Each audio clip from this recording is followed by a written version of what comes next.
एक 8 साल का बच्चा मस्जिद के एक तरफ कोने में अपनी छोटी बहन के साथ बैठा हुआ हाथ उठाकर अल्लाह पाक से न जाने क्या मांग रहा था। कपड़ों में पैबंद लगा था मगर निहायत साफ थे।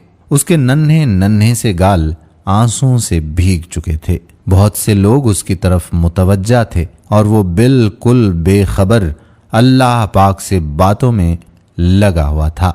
जैसे ही वो उठा, एक अजनबी ने बढ़कर उसका नन्हा सा हाथ पकड़ा और पूछा, बेटा अल्लाह पाक से क्या मांग रहे हो? उसने कहा, मेरे अब्बू मर गए हैं, उनके लिए जन्नत। मेरी अम्मी हर वक्त रोती रहती है, उसके लिए सब्र। मेरी बहन माँ से कपड़े मांगती है, इसके लिए रकम। अजनबी ने सवाल किया, क्या आप स्कूल जाते हो? बच्चे ने कहा, हाँ जाता हूँ।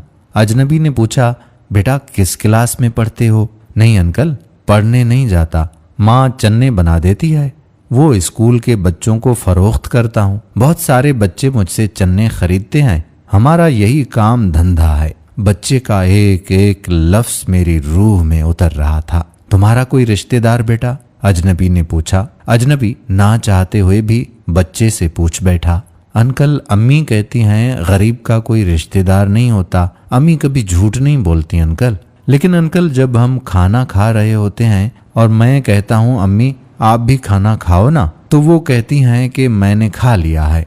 उस वक्त लगता है कि वो झूठ बोल रही हैं। अजनबी कहने लगा, बेटा अगर आपको आपके घर का खर्चा मिल जाए तो आप पढ़ोगे? बच्चे ने कहा, नहीं अंकल, बिल्कुल नहीं, क्योंकि तालीम हासिल करने वाले गरीबों से नफरत करते हैं। हमें किसी पढ़े हुए ने कभी नहीं पूछा, पास से गुजर जाते हैं। अजनबी हैरान भी था और परेशान भी। फिर उसने कहा, हर रोज इसी मस्जिद में आता हूँ, कभी किसी ने नहीं पूछा। यहाँ तमाम आने वाले मेरे वालिद को जानते थे मगर हमें कोई नहीं जानता। बच्चा जोर जोर से रोने लगा। अंकल, जब बाप मर जाता है तो सब अजनबी बन जाते हैं। मेरे पास बच्चे के सवालों का कोई जवाब नहीं था। ऐसे कितने मासूम होंगे जो हसरतों से जख्मी हैं। बस एक कोशिश कीजिए और अपने इर्द गिर्द ऐसे ज़रूरतमंद यतीमों और बेसहारों को ढूंढिए और उनकी मदद कीजिए। मदरसों और मस्जिदों में सीमेंट या अनाज की बोरी देने से पहले अपने आसपास किसी गरीब को देख लें, शायद उसको आटे की बोरी ज़्यादा ज़रूरत में हो। आप किसी को तस्वीरें भेजते हैं और फ़नी आइकॉन भेजते हैं, उनकी जगह अगर आप हमारी ये वीडियो 1-2 ग्रुप्स में शेयर कर देंगे तो बड़ी मेहरबानी होगी। खुद में